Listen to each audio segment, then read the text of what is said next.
Hello guys! Welcome back to my channel! So welcome to Terrejas Farm.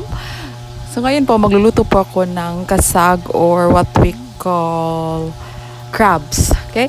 So yung crabs ko po, nabili ko lang ng 50 pesos. So very affordable po siya at a low price. At saka, yeah, masarap po siya pag luto na. So, here we go! So, magluluto po tayo ngayon. So, sa mga hindi po nakapag-subscribe or follow my YouTube channel, please subscribe po, share, and yeah, react po. Thank you so much in advance. So, magluluto po tayo ngayon. Gisa po natin yung ahos or onion. Tsaka, after that, ilagay natin yung garlic. Actually, namimiss ko talagang lutuin tong crabs or alimango in Tagalog. Maraming crabs dito sa Lapu-Lapu kasi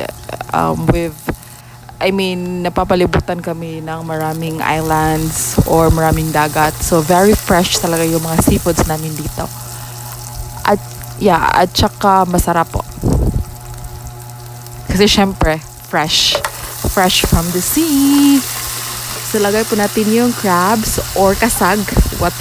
Kasag po dito sa amin in Bisaya. So, hello sa mga taga Cebu, taga Lapu-Lapu dyan. So, please subscribe my channel po. And hope you enjoy my videos. So, lagyan po natin ng oyster sauce. Tsaka mga seasoning.